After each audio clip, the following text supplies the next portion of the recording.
की, भारत माता की, भारत माता की। आज के इस कार्यक्रम की अध्यक्षता कर रहे कमांडेंट शर्मा जी, आज के इस कार्यक्रम के मुख्य अतिथि श्रीमान राय साहब, और जिनका मार्गदर्शन हम सबको मिलने वाला है ऐसे श्रीमान मिथिलेश नारायण जी, और हम सबके मुखिया विभाग संचालक के नाते जिनका मार्गदर्शन मिलता रहता है श्रीमान पुनीत लाल जी। यह आजादी का अमृत महोत्सव हम सब कार्यकर्ता जानते हैं, हम सभी बंधु जानते हैं, बंधु भगिनी जानते हैं कि जो 15 अगस्त 2021 को भारत की आजादी के 74वें वर्ष पूरे हो गए, अर्थात भारत ने अपनी आजादी के 75वें वर्ष में प्रवेश किया, और उस 75वें वर्ष को भारत अपने पूरे मनोयोग से, अपने संपूर्ण उत्साह से अमृत महोत्सव के रूप में पूरे देश भर में मना रहा है। और देश ही नहीं वरन दुनिया के अन्य देशों में जहां जहां भी भारतीय रहते हैं इस अमृत महोत्सव को मना रहे हैं। बंधुओं, एक बहुत प्रसिद्ध पंक्तियां कही जाती हैं कि शहीदों की चिताओं पर लगेंगे हर बरस मेरे, वतन पे मिटने वालों का यही बाकी निशान होगा। लेकिन हम जरा आज हृदय पर ईमानदारी से हाथ रख करके पूछें अपने को कि क्या वास्तव में जिस प्रकार का यह महोत्सव आज हम मना रहे हैं उस प्रकार का महोत्सव हम प्रतिवर्ष मनाते हैं?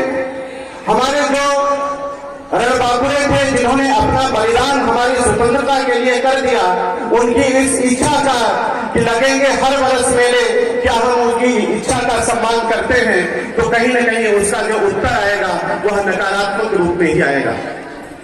कहीं न कहीं ऐसा होता है कि हम अपने जीवन की आपाधापी में बहुत महत्वपूर्ण विषयों को भूल जाते हैं, खो देते हैं। यह आजादी के अमृत महोत्सव का जो पूरा अभियान है वो उसी जो किसी न किसी कारणवश उसको हम विस्मृत किए हुए थे, उसको आज हमें हमारे मन मस्तिष्क में तरोताजा करने के लिए, यदि हम आजादी के समय को देखते हैं तो लगभग 3 पीढ़ियां आजादी के बाद से बीत चुकी हैं। कहा जाता है 25 वर्ष की एक पीढ़ी माने तो 3 पीढ़ियां बीत चुकी हैं। यह जो हमारे सामने बच्चे बैठे हुए हैं और सारे लोग ही हो, चाहे नौजवान हो, यहाँ तक कि बुजुर्ग भी बैठे होंगे, शायद ही कोई इसमें से ऐसा होगा जिसका जन्म 1947 के पहले हुआ हो। वह जो बलिदान भारत के क्रांतिकारियों ने, भारत के बलिदानियों ने, भारत के स्वतंत्रता सेनानियों ने अपनी धरती को आजाद कराने के लिए किया, उसका कहीं न कहीं हम सबको विस्मरण हो गया है। आप याद करें कि किस प्रकार से रानी झांसी की रानी, आज यहाँ महिलाएं बहुत मात्रा में भगिनी बैठी हुई हैं। मैं ध्यान आप सबका आकृष्ट कराना चाहूंगा कि एक तरफ झांसी की राज्य थी, रियासत थी, और दूसरी तरफ केवल और केवल यह पता था कि इस मातृभूमि के भूमि के कण में हमको भी मिल जाना है। लेकिन उस महारानी झांसी ने अपने को मातृभूमि के मां भारती के धूल के कणों में समाहित करने का निर्णय लिया। वह दृश्य याद करिए जिस दृश्य में झांसी की रानी अपनी जो घोड़े की लगाम थी उसको दांतों से पकड़ करके और अपने 1 वर्ष से भी कम बालक को, दामोदर राव को, अपने पीठ में बांध करके और दोनों हाथ से नंगी तलवारें लेकर के लड़ रही थी। ऐसा बलिदान हमारी माताओं ने किया है, ऐसा बलिदान हमारी बहनों ने किया है, तब जाकर के हम भारत की आजादी मना रहे हैं। यहाँ पर बैठ करके अपने देश के आसपास के देशों पर जरा नजर डालिए, वह जो ईरान जो अग्निपूजकों का देश था वह आज क्या इस प्रकार के अपने सांस्कृतिक कार्यक्रम मनाने की स्थिति में है? वह जो मिस्र जहां के पिरामिड दुनिया में मशहूर हुए, क्या मिस्र अपनी संस्कृति, अपनी राष्ट्र को बचा पाया है? और दूसरों को हम क्या कहें, हमारा लाहौर, हमारा ढाका, हमारा कराची, क्या इस प्रकार के आजादी के अमृत महोत्सव हम वहां पे मना सकते हैं? यदि नहीं मना सकते बंधुओं, ये नहीं मना पा रहे हैं तो सिर्फ और सिर्फ कारण यह है कि हमने उन बलिदानियों को, हमने उस परंपरा को कहीं न कहीं विस्मृत कर दिया, जो परंपरा हम सबको अक्षुण्ण रखती है इस प्रकार के अपने गौरव को पालन करने के लिए, इस प्रकार की अपनी कीर्ति को पालन करने के लिए।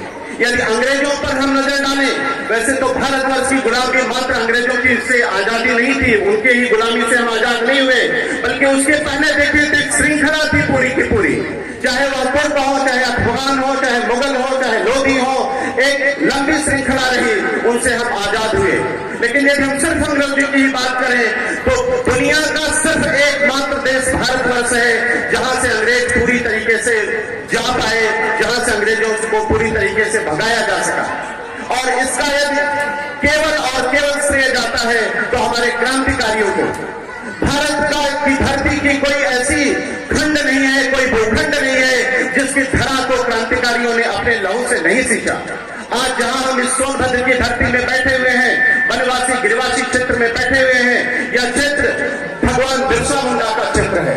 इसी सोनभद्र के क्रांतिकारियों आजादी के यदि हम रण बांकुरों को याद करें तो यह महादेव चौबे को आज याद करने का दिवस है, यह पूरन माझी को याद करने का दिवस है, यह रामेश्वर खरवार को याद करने का दिवस है।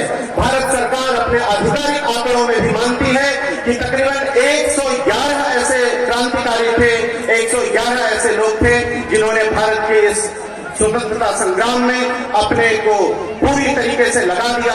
कई प्रकार की लाठियां खाई, गोलियां खाई, आज उनको हम इस अमृत महोत्सव के नाते स्मरण कर रहे हैं। हम अपने रेणुकूट जिले की बात करें तो इस जिले में तकरीबन 62 बस्तियां हैं। उन 62 बस्तियों में 50 से ऊपर बस्तियों में भिन्न भिन्न प्रकार के कार्यक्रम, चाहे वह तिरंगा यात्रा का कार्यक्रम रहा हो, भारत माता पूजन का कार्यक्रम रहा हो, वंदे मातरम गायन का कार्यक्रम रहा हो, वह गायन संपन्न हुआ। यह जो हमारा जिला है इसमें तकरीबन 22 ऐसी ग्राम सभाएं हैं, उसमें 20 के लगभग ग्राम सभाओं में इस प्रकार के कार्यक्रम संपन्न हुए। और जो यहाँ के विद्यालय हैं, महाविद्यालय हैं, उनमें भिन्न भिन्न प्रकार की गोष्ठियां संपन्न हुई। और उसके माध्यम से हमने यह जो नई पीढ़ी है जो कहीं न कहीं भूलती जा रही थी कि यह भारत की आजादी हमारे खून से ली हुई आजादी है।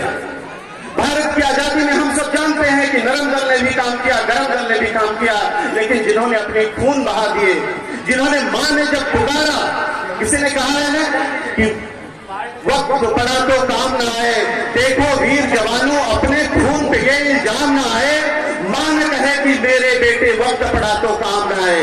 तो मैं गर्व के साथ कहना चाहता हूं कि जब ऐसा वक्त पड़ा तो इस सोनभद्र की धरती ने वीरों की एक श्रृंखला लगा दी और इस अमृत महोत्सव में उन्हीं वीरों को हम नमन कर रहे हैं, उन्हीं को हम याद कर रहे हैं। और यह कार्यक्रम पूरे वर्ष भर चलेंगे, लेकिन यह जो एक प्रारंभिक अभियान था इसके समापन कार्यक्रम में आप सब यहाँ पर आए हुए हैं। अभी और आप सबका इनके भिन्न भिन्न पक्षों पर मार्गदर्शन होगा। मैं अपनी वाणी को इतने में ही समाप्त करता हूँ।